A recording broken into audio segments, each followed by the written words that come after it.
Avant les débuts de la civilisation, une force extraterrestre se pose sur la planète Terre.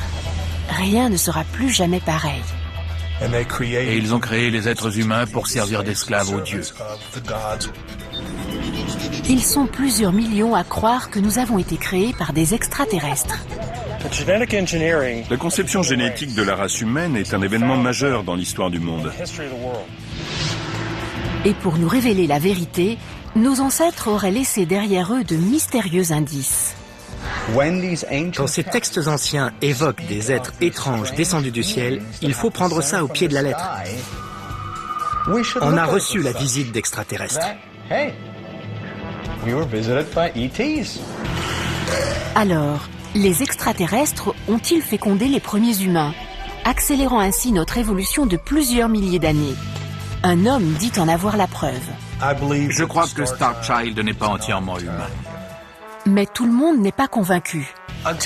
Tant qu'il n'y aura pas de preuves concrètes, les scientifiques ignoreront tout ça. Sceptiques ou partisans, ils enquêtent sur la théorie des anciens astronautes. Les extraterrestres sont-ils parmi nous?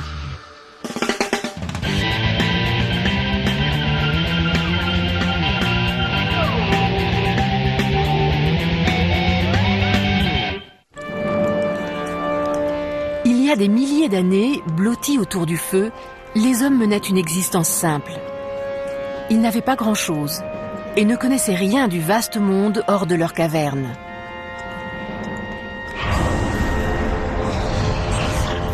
Mais l'histoire raconte qu'un jour, l'univers a changé à tout jamais.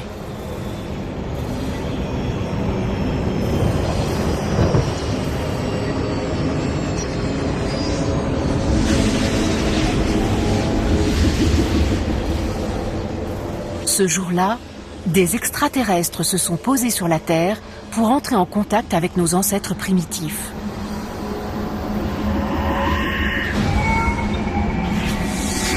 C'étaient des astronautes qui venaient d'une autre planète.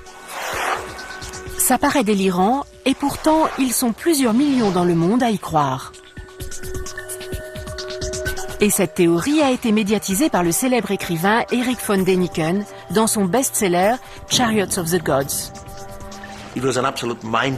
C'est un livre qui a frappé les esprits et qui a soulevé un débat international. C'était vraiment une idée toute nouvelle. Von Däniken voyait des choses presque inexplicables dans notre passé lointain. Il soutenait que les extraterrestres nous avaient rendu une visite dont il ignorait la raison. Mais depuis la sortie de son livre en 1968, cette hypothèse s'est répandue et toute une théorie a été élaborée. Il y a bien longtemps, à des années-lumière d'ici, une planète semblable à la nôtre a connu un réchauffement climatique. Une seule chose pouvait empêcher les rayons ardents du Soleil d'éroder son atmosphère: l'or. Mais il en fallait tant que les habitants de la planète se sont lancés en quête d'une nouvelle source à travers l'univers. C'est ainsi qu'ils ont découvert notre planète et ses filons aurifères. Ils ont alors décidé de rester et nous ont asservis pour les aider à extraire le précieux minerai.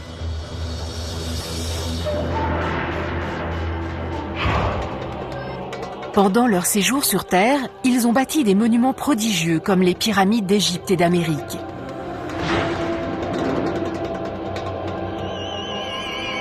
Ces ouvrages servaient à la fois d'instruments de navigation stellaire et de pistes d'atterrissage pour leurs vaisseaux.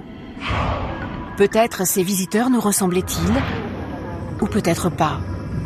Quoi qu'il en soit, ils nous ont apparemment initiés à de nouvelles technologies. Disciple d'Erich von Däniken, Giorgio Tsoukalos va encore plus loin. Sur le plan technologique, on était encore primitifs et ils nous ont poussés dans la bonne direction. Ils nous ont enseigné les mathématiques, l'astronomie, l'agriculture et plein d'autres choses. Et ça, juste pour nous guider dans la bonne direction. Et ce qu'ils nous ont enseigné de plus précieux, ce sont les techniques d'exploitation minière nécessaires à l'extraction de l'or. Tout ça ne semble pas très sérieux et pourtant il paraît qu'il y a des preuves. Si vous savez où chercher, vous trouverez des sites archéologiques et des éléments textuels. Quand les hommes ont demandé à ces êtres « D'où venez-vous ?», ils n'ont jamais indiqué l'autre côté de l'océan. Ils ont toujours indiqué le ciel. Mais la théorie des anciens astronautes est loin de faire l'unanimité. L'archéologue Ken Feder estime par exemple que ses défenseurs ne voient que ce qu'ils veulent voir. C'est un peu les casques bleus de l'espace. Des extraterrestres atterrissent sur la Terre et après s'être accouplés avec nous, ils regardent autour d'eux en disant « Ces pauvres diables ont besoin d'aide ». Selon ces adeptes, cette thèse est étayée par toutes sortes d'objets et de monuments anciens. D'après moi, cette pyramide était une machine. Alors, pour en savoir plus, nous nous rendons près de Mexico. Pour Ted Strain, les vestiges mystérieux de Teotihuacan étaient autrefois un site d'exploitation aurifère pour les extraterrestres. Je pense que l'association d'une source d'énergie, des rayons cosmiques ou le vent solaire, et de la forme de la pyramide permettait de canaliser cette énergie pour provoquer une réaction chimique au contact du mica et faire sortir l'or de la solution. Nul ne sait avec certitude qui a construit Teotihuacan. Tout ce que l'on sait, c'est que quand les Aztèques ont découvert la ville aux alentours du XIVe siècle, elle était déjà en ruine. Pour Ted Strain, c'est la preuve que les anciens astronautes l'utilisaient à la fois comme agence de recrutement, comme observatoire astral et comme centre commercial.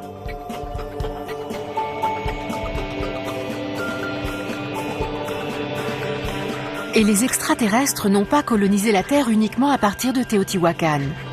Sur toute la planète, on trouve des constructions étranges qui semblent avoir été conçues pour des êtres et des vaisseaux venus d'ailleurs.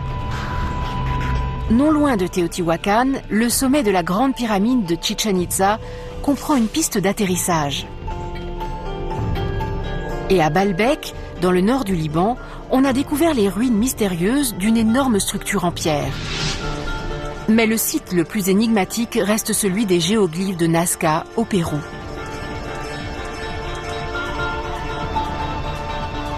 Ces lignes ont déconcerté archéologues et mystiques pendant plusieurs décennies.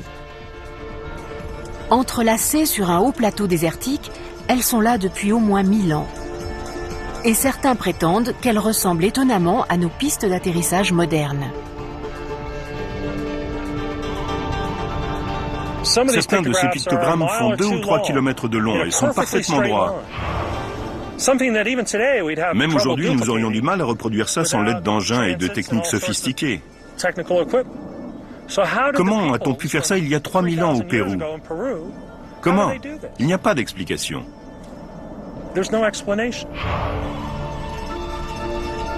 Mais les lignes de Nazca sont encore plus étonnantes quand on les observe du ciel. On voit alors apparaître des singes, des araignées et des oiseaux grands comme des terrains de football et pourtant invisibles depuis le sol. Comment une ancienne civilisation aurait-elle pu faire ça sans l'aide d'une machine, d'un avion ou même d'une navette spatiale? Peut-être que quelqu'un leur indiquait où tracer les lignes depuis un ballon, un avion, une navette ou un engin antigravité.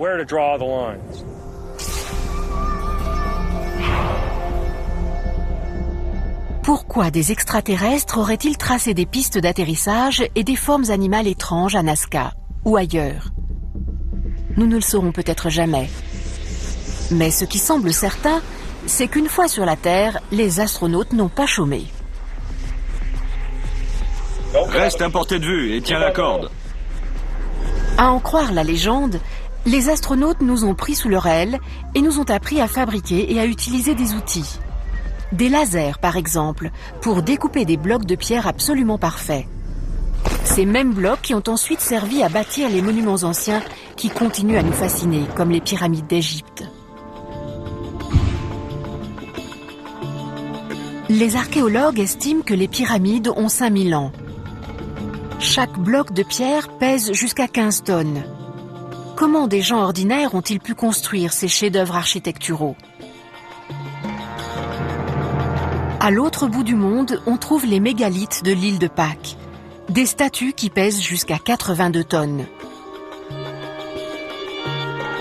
Et en Amérique du Sud, les blocs de granit des portes, des pyramides et des mégalithes gigantesques qui se dressent à près de 4000 mètres de haut ont plusieurs centaines, voire plusieurs milliers d'années et pèsent jusqu'à 130 tonnes chacun.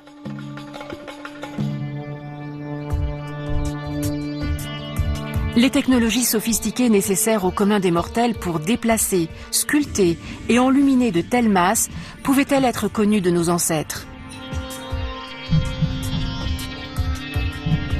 Au cœur d'un temple égyptien, un hiéroglyphe semble apporter une réponse inattendue. Toutes ces théories évoquent l'impact des extraterrestres sur notre existence. Mais eux, que sont-ils devenus? Ont-ils fini par repartir sur leur lointaine étoile ou sont-ils restés? Regardez tous ces échantillons. Ça va faire du bruit quand ils verront tout ce qu'on leur rapporte. Et si leurs descendants étaient encore parmi nous? Dans les années 30, alors qu'elle explore une caverne au Mexique, une adolescente découvre 2 squelettes à moitié enfouis dans la poussière. En les examinant de plus près, elle remarque que l'un des crânes est démesuré et que ses cavités orbitales sont étrangement peu profondes. Ce n'est visiblement pas un crâne humain ordinaire. Ce crâne pourrait-il être la preuve que des extraterrestres ont non seulement colonisé notre planète, mais aussi changé l'évolution de notre espèce à tout jamais? L'écrivain Lloyd Pye en est convaincu. Je crois que Starchild n'est pas entièrement humain. Disons que je vous crois. Où sommes-nous là? Pour savoir si ce crâne prouve la véracité de la théorie des anciens astronautes, il faut reprendre du début. On va mettre des jours à analyser ça. La vérité se dissimule peut-être au milieu d'anciens motifs rupestres, première trace de notre quête d'être supérieur à nous-mêmes. Quand ils ont commencé à étudier les récits gravés dans la roche par nos ancêtres, certains archéologues ont remarqué des images et des œuvres qui ne semblaient pas correspondre à notre vision de l'histoire. Beaucoup de gens s'interrogent sur la signification d'images qui rappellent étrangement des hommes en combinaison spatiale, munis de casques et d'antennes. Depuis que l'archéologie existe, l'usage veut qu'on les considère comme des dieux. Quand je vois un motif qui ressemble à un dieu ou à quelqu'un flottant dans les airs, je me dis que ça correspond à ce qu'on sait de leur culte. Et j'imagine que c'est un dieu. C'est quand même plus simple que d'aller dire « c'est peut-être un extraterrestre avec un engin de lévitation ». Au début du XXe siècle, l'apparition de nos propres engins de lévitation nous incite à nous interroger sur les mystérieuses lignes de Nazca. Certains se demandent alors si ces géoglyphes extraordinaires ont pu être réalisés sans l'aide de quelque chose ou de quelqu'un au-dessus. D'autres soutiennent que nous les avons tracés nous-mêmes, une fois les extraterrestres repartis dans l'espace.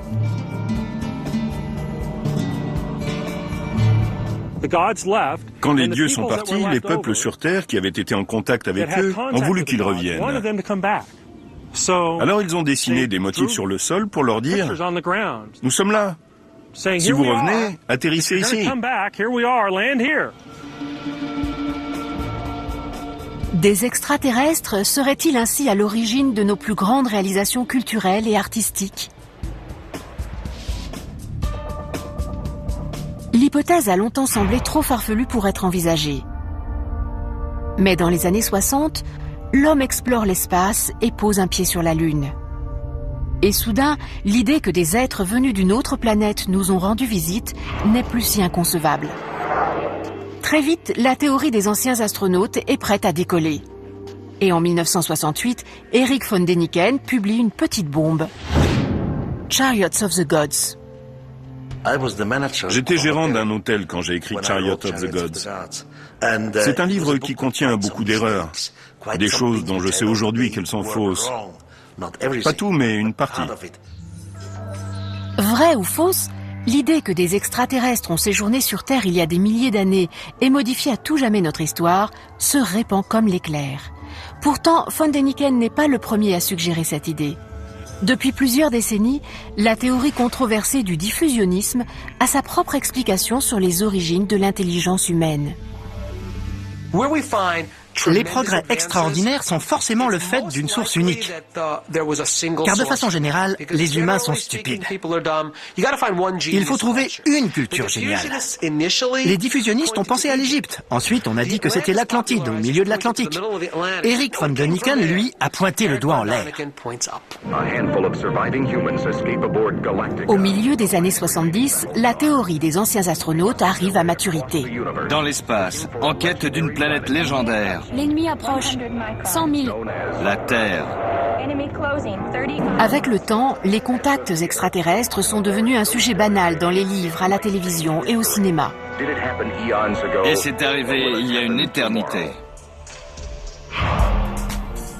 Et au milieu de toute cette fièvre, une question en particulier semble passionner les initiés.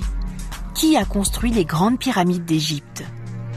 Plus que tout autre monument, elles représentent un exploit architectural presque impensable pour l'Antiquité.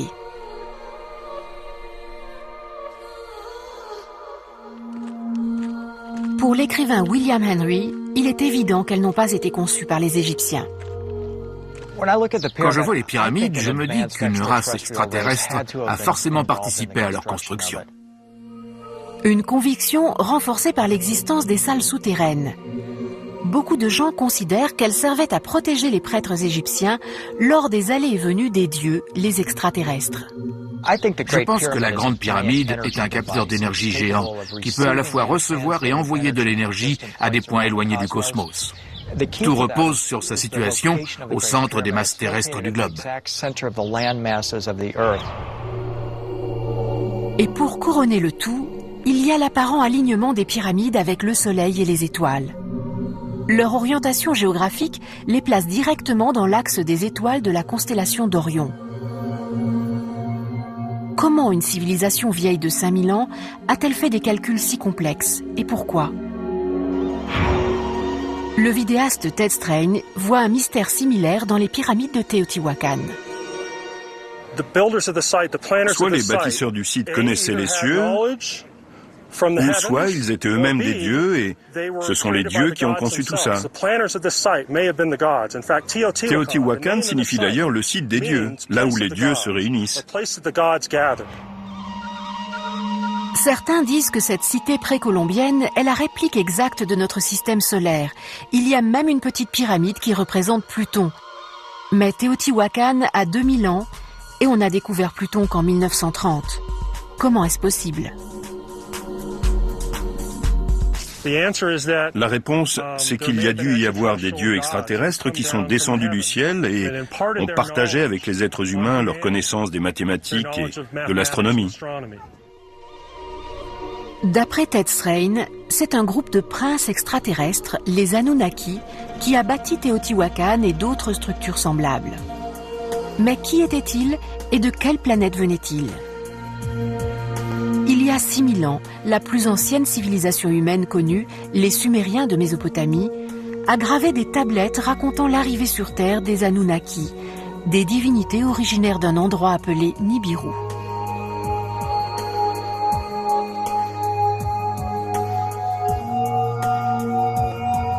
Ils nous ont apporté de nouvelles technologies et nous ont montré notre place dans le système solaire.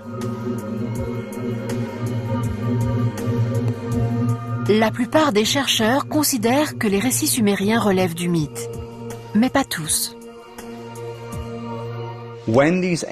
Quand ces textes anciens évoquent des êtres étranges descendus du ciel, il faut prendre ça au pied de la lettre. Il n'y a pas lieu d'interpréter ça de façon symboliste. Ils ont peut-être voulu dire ça ou ça. C'est sans doute très simple. On a reçu la visite d'extraterrestres. Sauf que les anciens astronautes ne nous auraient pas seulement rendu visite, ils nous auraient carrément créés, de façon tellement horrible qu'on a peine à le concevoir. Mais peut-on le démontrer ? Ce crâne est peut-être la preuve d'un métissage entre les extraterrestres et les humains, il y a des centaines ou même des milliers d'années. Ils ont choisi celle qui leur plaisait le plus et les ont prises pour femmes.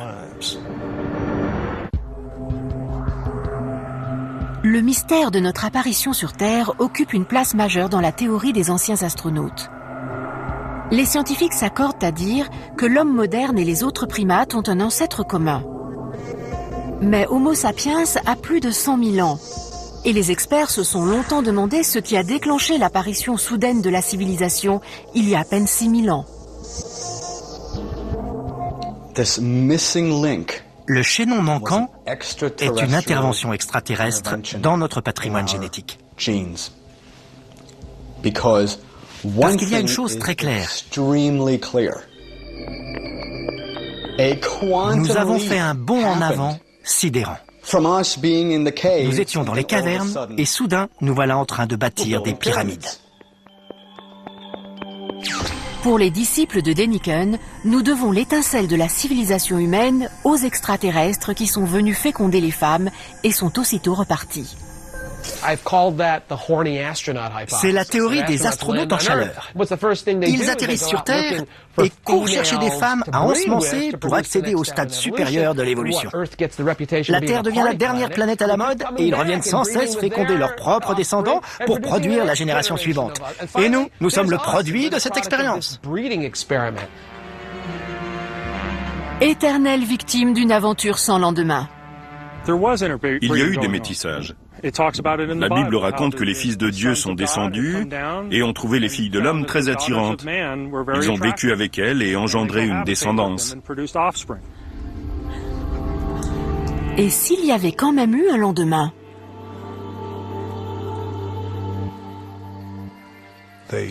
Certains ont eu des concubines, mais d'autres sont tombés amoureux et se sont mariés. Mais ça ne s'est peut-être pas du tout passé comme ça. Certains envisagent nos origines de façon nettement moins romantique. La méthode utilisée pour nous créer relèverait plutôt de la manipulation génétique. Les tablettes sumériennes racontent comment les dieux ont façonné les humains à partir de tubes, de jarres et d'argile. Dans la théorie des anciens astronautes, ces dieux sumériens sont en fait des extraterrestres. Mais qu'ils nous aient engendrés ou modelés dans l'argile, le problème reste entier. Pourquoi ? Les extraterrestres n'ont pas eu à faire le sale travail. Ils avaient une main-d'œuvre soumise ici, sur la Terre, qui les adorait comme des dieux. Ils avaient besoin de main-d'œuvre. Ce qui intéressait les anciens astronautes, c'était les mines.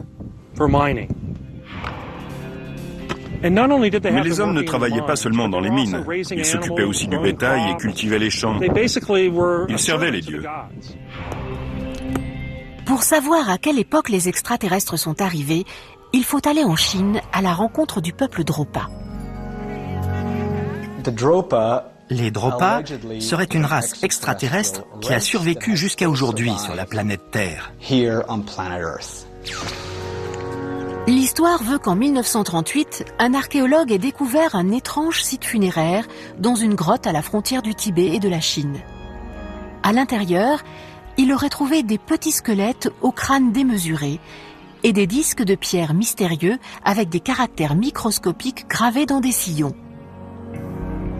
Passée inaperçue, cette découverte singulière refait surface 20 ans plus tard, lorsque quelqu'un prétend avoir traduit les inscriptions. Les disques raconteraient l'histoire d'un vaisseau qui se serait écrasé sur notre planète il y a 12 000 ans. Ils étaient échoués. Alors ils ont créé un village, une civilisation. Ils ont prospéré, ils ont cultivé des champs et, au bout du compte, ils sont devenus les ancêtres de la race chinoise. Une hypothèse aussi extraordinaire mériterait d'être approfondie. Mais nous ne saurons peut-être jamais la vérité, car on raconte que les Chinois ont mis les preuves sous clé. Pourquoi croyez-vous qu'il y a plus d'1 milliard de Chinois sur Terre? Ils étaient là les premiers. Incroyable. Mais comment? Il existe pourtant un crâne semblable à ceux soi-disant trouvés en Chine et qui pourra peut-être nous éclairer.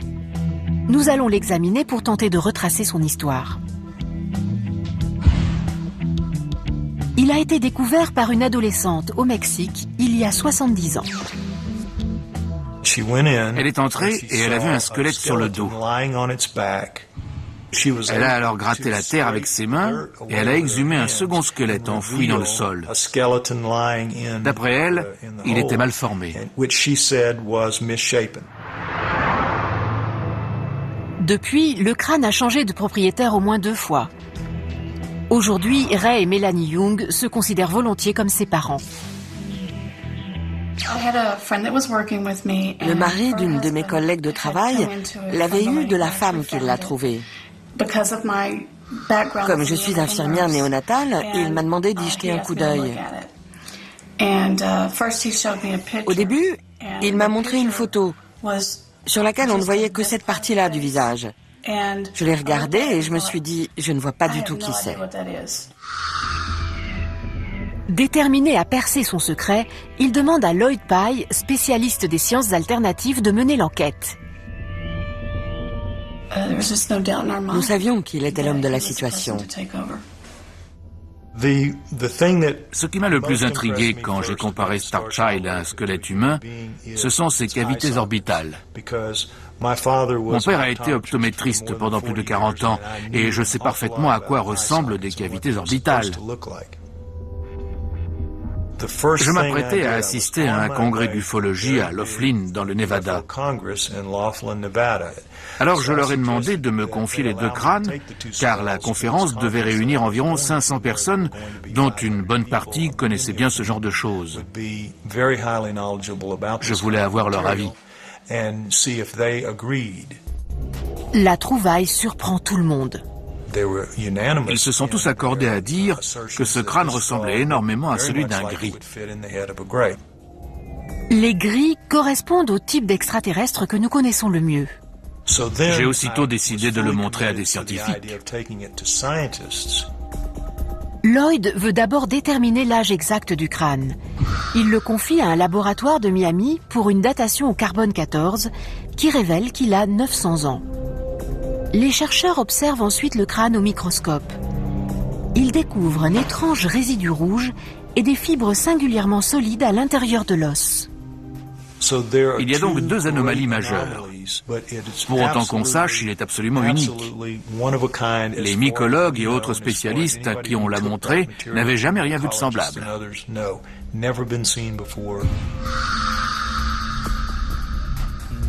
Lloyd est convaincu que ce crâne n'est pas totalement de notre monde et que son propriétaire descendait probablement d'un humain et d'un extraterrestre. Il l'a baptisé Starchild, l'enfant des étoiles.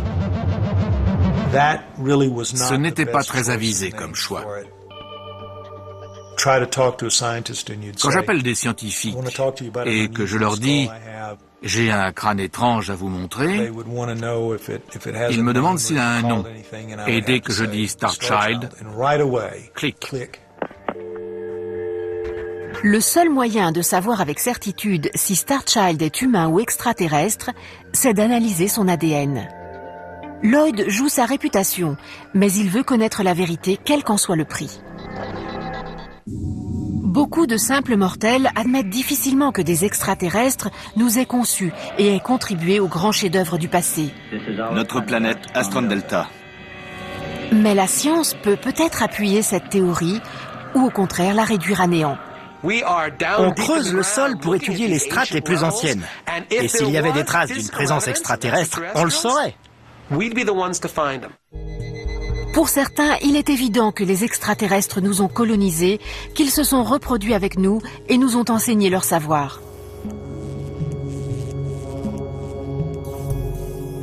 La forte densité de notre planète nous a permis d'élaborer les théories de la gravité et de l'antigravité.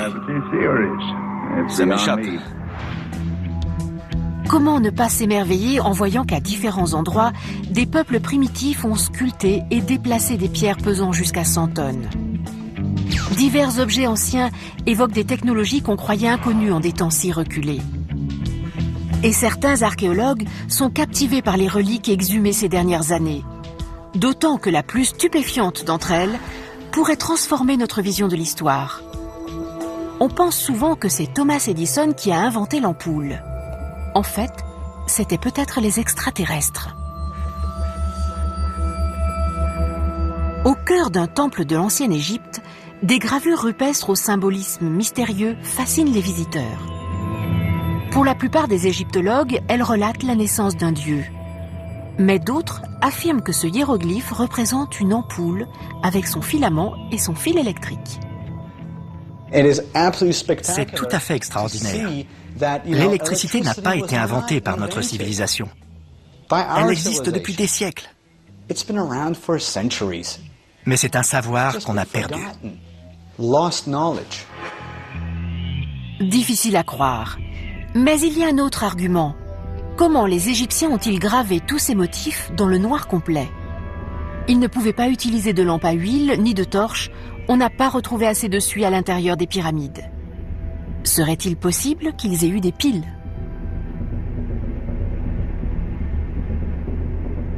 Non loin de l'Égypte, dans les années 30, des archéologues ont découvert un appareil remarquable qui prouve que les gens qui vivaient ici il y a 2000 ans avaient fabriqué des piles électriques. On appelle ça la pile de Bagdad. La plupart de ces choses, comme par exemple l'électricité, étaient réservées à une élite. Comment des contemporains de Jésus-Christ ont-ils pu fabriquer une pile? Je crois qu'une grande partie des anciennes technologies qu'on redécouvre peu à peu vient effectivement des extraterrestres. Ce qui s'est passé, c'est qu'ils ont dû nous laisser leurs machines pour qu'on les utilise. Au bout d'un moment, elles sont tombées en panne, un peu comme une voiture qu'on ne sait pas réparer, et elles sont devenues inutiles. Les disciples de Deniken considèrent la pile de Bagdad comme la preuve d'une intervention extraterrestre. Mais ce n'est pas l'avis de Nancy Reed, spécialiste des technologies antiques au Texas. La technologie nécessaire à la fabrication de la pile de Bagdad est très simple.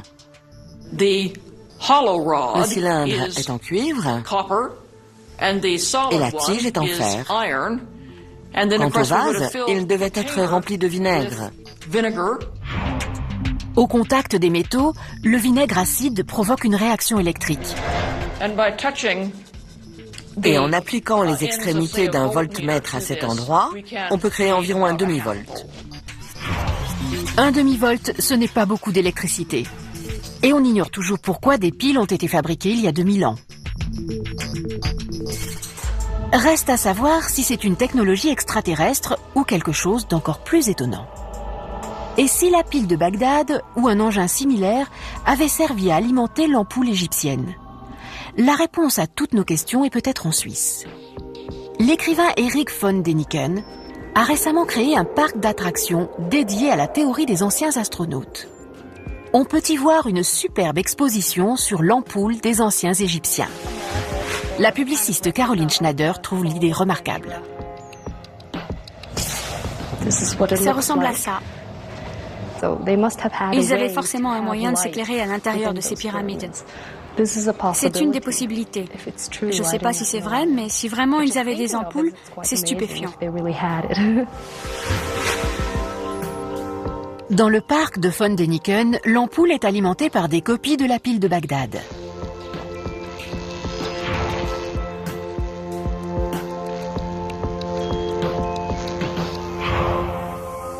Mais l'image originale représente-t-elle vraiment une ampoule, ou cette idée est-elle le produit d'une imagination trop féconde? Quand ils lisent von Däniken, je recommande à mes étudiants de couvrir les légendes sous les dessins.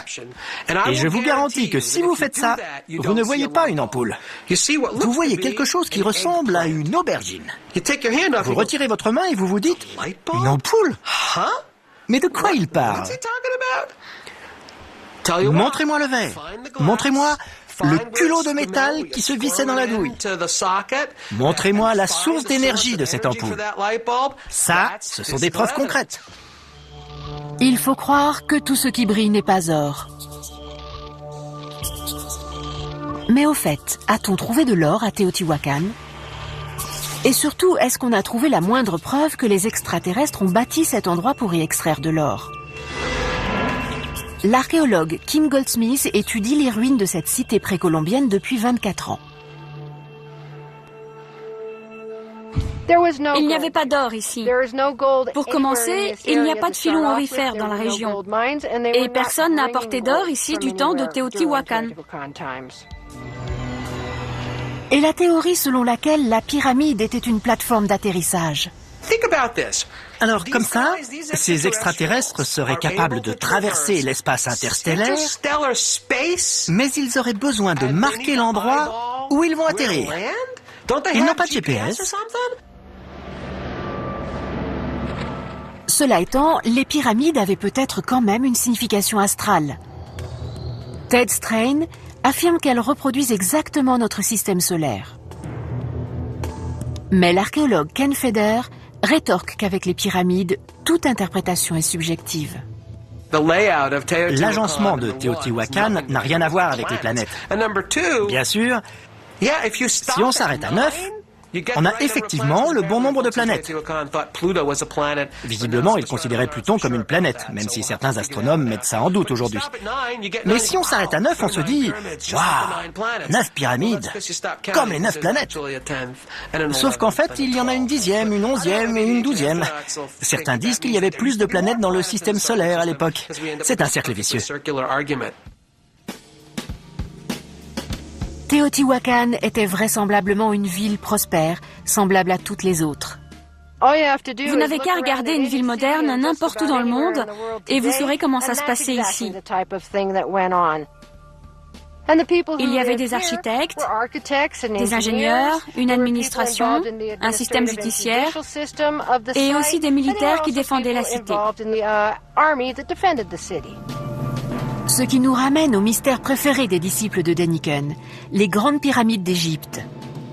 Des Atlantes aux extraterrestres, on en a attribué la construction à tout le monde, sauf aux Égyptiens.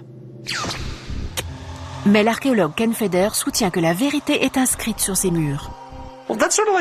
On sait très bien qui a construit l'Empire State Building, parce qu'on a les photos du chantier. Bien sûr, on n'a pas de photos de la construction des pyramides, mais on a des gravures qui montrent les Égyptiens déplaçant de gigantesques blocs de pierre. On voit comment la roche a été sculptée sur la roche elle-même.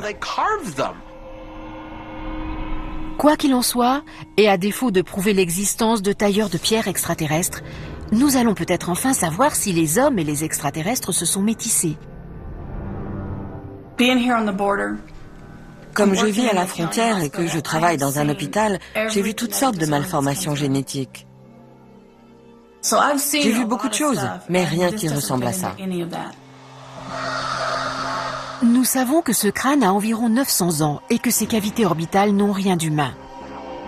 Mais le seul examen susceptible de nous révéler si Starchild a des origines extraterrestres, c'est un test ADN.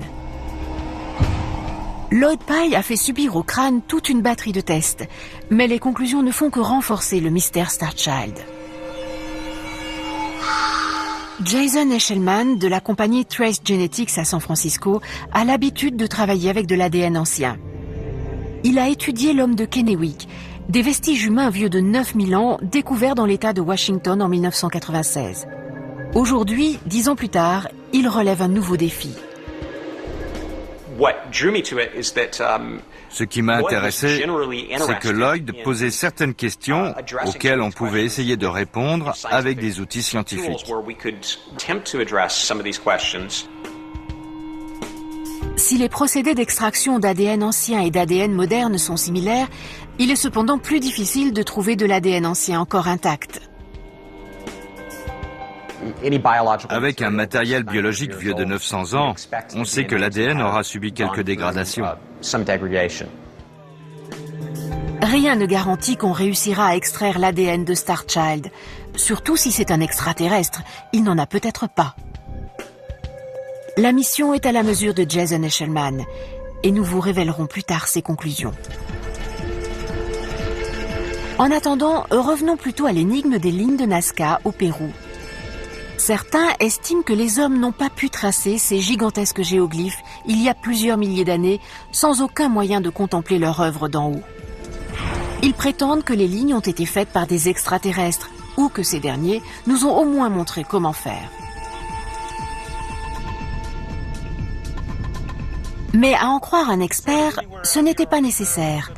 Joe Nickell fait partie du comité d'enquête scientifique sur les théories paranormales.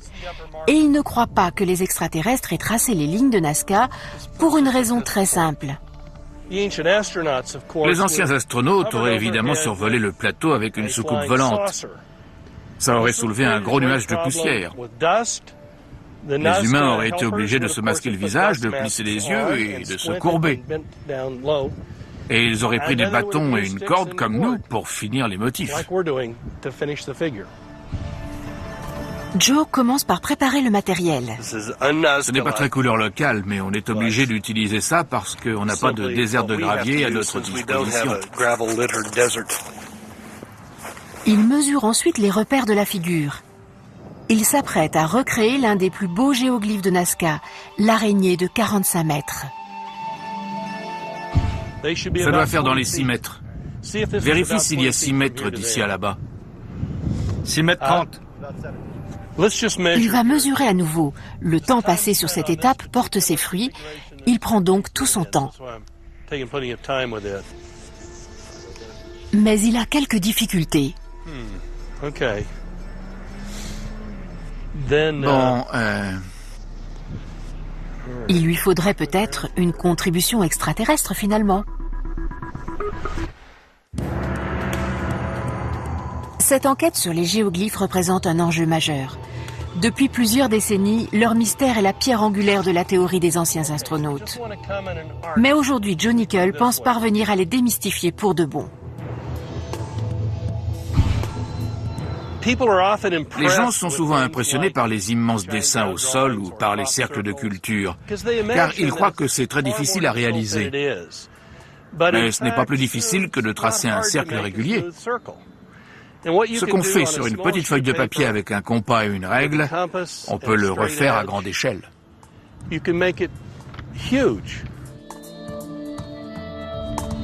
Il suffit de dessiner des repères sur une grille et de les reporter au sol avec de simples piquets et une corde. Ça n'a rien de très compliqué. Et Joe n'en est pas à son premier essai. En 1982, il a déjà reproduit l'un des plus grands motifs de Nazca, un condor de 140 mètres. C'est en forgeant qu'on devient forgeron. Et si c'est vrai pour Joe, ça l'était aussi pour les Nazca. Car après un examen plus approfondi, on s'aperçoit que les lignes originales ne sont pas toujours droites.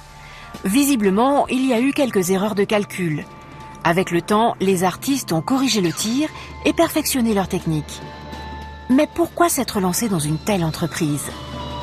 Certains soutiennent que les Nazca attendaient le retour des extraterrestres et qu'ils ont dessiné ces lignes pour les faire revenir. C'est une histoire intéressante. Il y a des gens qui croient à ça et d'autres qui croient aux cloches de Pâques. Encore une fois, en tant qu'archéologue, j'aimerais voir des preuves. Car toute cette théorie repose sur l'idée qu'il y avait des extraterrestres à qui indiquer le chemin, une hypothèse déjà audacieuse. Il existe un vieux principe scientifique, le rasoir d'Occam. Il dit que quand on a plusieurs explications possibles, il faut choisir celle qui introduit un minimum de nouvelles hypothèses et s'y tenir tant qu'on n'a pas d'éléments matériels concrets prouvant que cette explication est fausse et qu'une autre est vraie. Sinon, on fait au plus simple. Et il y a beaucoup d'explications plus simples qui s'offrent à nous. Celle de Joe Nickell nous ramène aux dieux. On ôtait les graviers pour dénuder la terre et on utilisait ces figures comme chemin de procession, un peu comme des labyrinthes. Parfois, il y a même des tracés qui serpentent inutilement, sans doute pour mieux s'imprégner de la force de l'image. La plupart des géoglyphes de Nazca ont un point commun, des lignes qui s'étendent à l'extérieur du motif lui-même. Celle-ci, par exemple, semble former une entrée vers le corps du colibri. Nickel en a conclu que les gens qui ont tracé ces figures les parcouraient dans le cadre d'un rite religieux. Elles avaient peut-être d'autres fonctions, mais je suis sûr que les lignes servaient de chemin de cérémonie. Reste le problème de Starchild.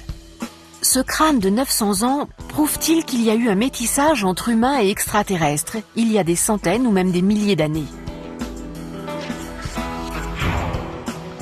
À San Francisco, Jason Eshelman essaie d'extraire l'ADN de Starchild. Il ignore s'il est humain. Et de toute façon, nul ne sait à quoi ressemble de l'ADN extraterrestre.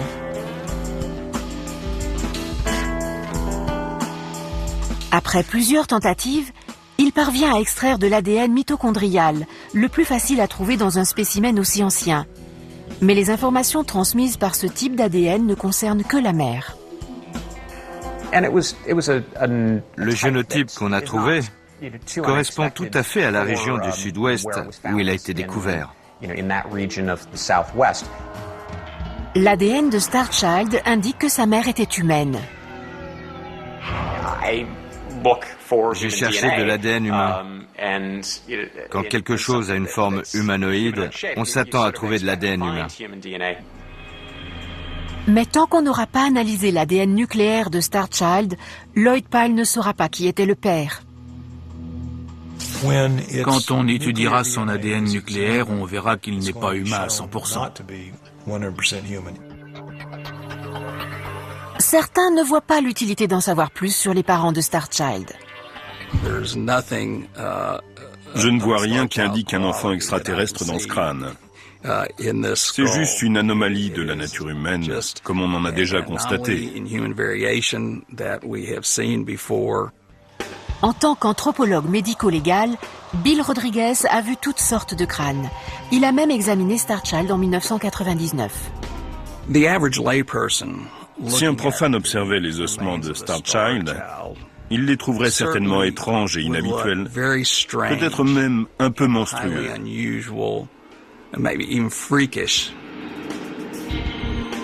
Le visage est en effet très singulier, surtout les cavités orbitales.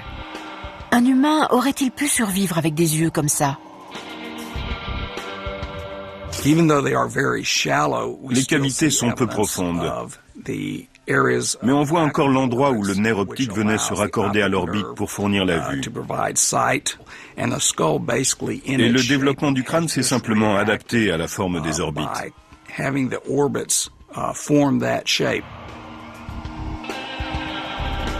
Mais Starchild a d'autres particularités bizarres, comme par exemple sa boîte crânienne difforme.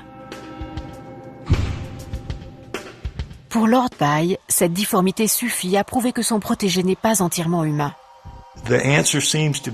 La seule explication possible, c'est qu'il s'est développé ainsi à cause de ses gènes. Son corps a dû consentir à différentes compensations qui lui ont permis d'intégrer des changements importants qu'on ne voit pas chez les êtres humains. Pourtant, Bill Rodriguez possède le moulage d'un crâne humain dont la forme rappelle un peu celui de Starchild. Chez les jeunes enfants, les bosses pariétales sont souvent marquées. C'est l'endroit où, de chaque côté, l'os pariétal forme une sorte de protubérance. Ce n'est pas anormal, mais comme je le disais, si on regarde ce crâne de dos sans voir la zone du visage, on retrouve le même genre de profil que celui de Starchild. Là encore, l'interprétation est subjective. Même si Starchild ne prouve pas que les anciens astronautes ont modifié le cours de notre histoire, nous sommes peut-être liés à eux d'une manière ou d'une autre. Il n'existe aucune trace fossile du chaînon manquant entre l'homme et le singe. Alors notre ancêtre commun serait-il extraterrestre? Y a-t-il eu un métissage entre les deux espèces? Carl Sagan avait raison de dire qu'il serait plus facile à un être humain de s'accoupler avec un pétunia qu'avec un extraterrestre. Au moins, l'homme et le pétunia ont évolué sur la même planète. Non, il n'y a rien de rationnel là-dedans. Tout ça est purement fantaisiste. Il y aura toujours des gens pour affirmer que les extraterrestres ont colonisé la Terre et nous ont ensuite créés pour les servir, modifiant ainsi le cours de l'histoire. Il reste encore tant de choses qui nous échappent à propos de nos ancêtres, humains ou pas.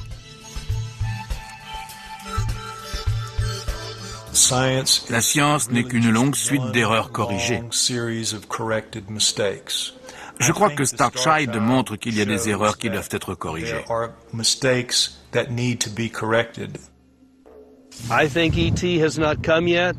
Je pense que les extraterrestres ne sont pas encore venus. Il y en a peut-être quelque part dans l'immensité de l'univers, mais rien ne prouve qu'ils nous ont rendu visite. Et ça ne risque pas d'arriver de sitôt. En l'absence de faits concrets, les légendes et les œuvres d'art du passé seront toujours sujettes à interprétation. C'est presque comme si, au fond de nous, on savait que notre place est dans les étoiles. Reste à savoir comment y retourner. Je crois que c'est le désir de trouver une force divine. S'il n'y a pas un Dieu surnaturel, peut-être que des créatures semblables aux dieux, avec des pouvoirs divins, nous sauveront un jour de nous-mêmes.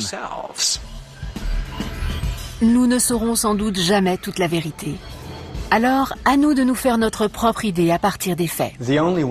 La seule façon de prouver que la théorie des anciens astronautes est fausse, c'est que les extraterrestres eux-mêmes viennent nous dire « On n'a jamais mis les pieds ici ». Pas mal, hein? Il y a peut-être quelque chose d'extraterrestre dans notre culture, ou même dans notre ADN. À moins qu'une telle idée ne soit tout simplement venue d'ailleurs.